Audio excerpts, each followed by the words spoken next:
बाबा खाटू श्याम का संबंध महाभारत काल से माना जाता है। यह पांडुपुत्र भीम के पौत्र थे। पौराणिक कथा के अनुसार खाटू श्याम की अपार शक्ति और क्षमता से प्रभावित होकर श्री कृष्ण ने इन्हें कलयुग में अपने नाम से पूजे जाने का वरदान दिया था। वनवास के दौरान जब पांडव अपनी जान बचाते हुए भटक रहे थे, तब भीम का सामना हिडिंबा से हुआ। श्रवण वॉइस के इस वीडियो में हम आपके लिए श्री खाटू श्याम जी की कथा लेकर आए हैं। इस पवित्र कथा को पूरी सुनना, आधी अधूरी ना सुनिए, क्योंकि ज्ञान आधा अधूरा सुनने से मनुष्य को पाप होता है। महाभारत काल में लगभग 5,500 वर्ष पहले एक महान आत्मा का अवतरण हुआ, जिसे हम भीम पौत्र बर्बरीक के नाम से जानते हैं। महिसागर संगम स्थित गुप्त क्षेत्र में नवदुर्गाओं की सात्विक और निष्काम तपस्या कर बर्बरीक ने दिव्य बल और 3 तीर व धनुष प्राप्त किए। कुछ वर्ष उपरांत कुरुक्षेत्र में उपलब्ध नामक स्थान पर युद्ध के लिए कौरव और पांडवों की सेनाएं एकत्रित हुई। युद्ध का शंखनाद होने ही वाला था कि यह वृतांत बर्बरीक को ज्ञात हुआ और उन्होंने माता का आशीर्वाद ले युद्धभूमि की तरफ प्रस्थान किया। उनका इरादा था कि युद्ध में जो भी हारेगा उसकी सहायता करूंगा। भगवान श्री कृष्ण को जब यह वृतांत ज्ञात हुआ तो उन्होंने सोचा कि ऐसी स्थिति में युद्ध कभी समाप्त नहीं होने वाला। आता उन्होंने ब्राह्मण का वेश धारण कर बर्बरीक का मार्ग रोककर उनसे पूछा कि आप कहाँ प्रस्थान कर रहे हैं। बर्बरीक ने अपना ध्येय बताया कि वह कुरुक्षेत्र जाकर अपना कर्तव्य निर्वाह करेंगे, और इस पर ब्राह्मण रूप में श्री कृष्ण ने उन्हें अपना कौशल दिखाने को कहा। बर्बरीक ने एक ही तीर से पेड़ के सभी पत्तों को भेद दिया, सिवाय एक पत्ते के जो श्री कृष्ण ने अपने पैरों के नीचे दबा दिया था।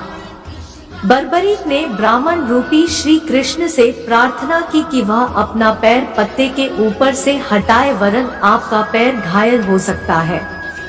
श्री कृष्ण ने अपना पैर हटा लिया व बर्बरीक से एक वरदान मांगा।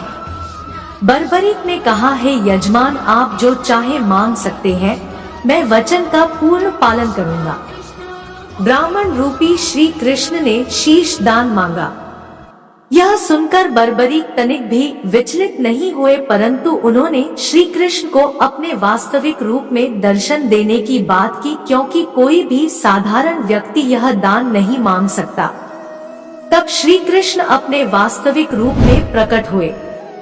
उन्होंने महाबली, त्यागी, तपस्वी वीर बर्बरीक का मस्तक रणचंडिका को भेंट करने के लिए मांगा और साथ ही वरदान दिया कि कलयुग में तुम मेरे नाम से जाने जाओगे, मेरी ही शक्ति तुम में निहित होगी। देवगण तुम्हारे मस्तक की पूजा करेंगे। जब तक यह पृथ्वी, नक्षत्र, चंद्रमा तथा सूर्य रहेंगे, तब तक तुम लोगों के द्वारा मेरे श्री श्याम रूप में पूजनीय रहोगे। मस्तक को अमृत से सींचा और अजर अमर कर दिया।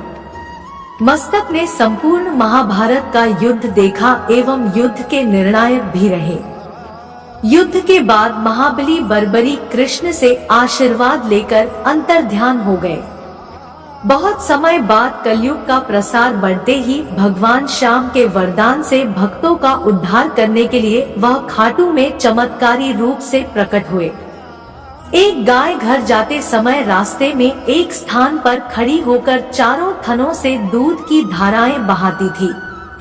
जब ग्वाले ने यह दृश्य देखा तो सारा वृत्तांत भक्त नरेश, खंडेला के राजा को सुनाया। राजा भगवान का स्मरण कर भाव विभोर हो गया। स्वप्न में भगवान श्री श्यामदेव ने प्रकट होकर कहा, मैं श्यामदेव हूँ। जिस स्थान पर गाय के थन से दूध निकलता है, वहाँ मेरा शालिग्राम शिलारूप विग्रह है। खुदाई करके विधि विधान से प्रतिष्ठित करवा दो। मेरे इस शिला विग्रह को पूजने जो खाटू आएंगे, उनका सब प्रकार से कल्याण होगा। खुदाई से प्राप्त शिलारूप विग्रह को विधिवत शास्त्रों के अनुसार प्रतिष्ठित कराया गया। चौहान राजपूतों में नर्बदार कंवर हुई है, जिन्होंने इस विग्रह को आतताइयों के विध्वंस से बचाने हेतु झोपड़े में रखा एवं सेवा पूजा की। औरंगजेब के शासनकाल में पुराने मंदिर का विध्वंस हो गया तथा उसके बाद जहां भगवान श्री श्याम देव का विग्रह प्रतिष्ठित किया गया वह आज भी विद्यमान है, जहां देश के सभी कोनों से श्याम प्रेमी पूजा अर्चना एवं दर्शनार्थ आते हैं। अब नर्मदा कंवर के खानदान के ही चौहान राजपूत पुजारी है।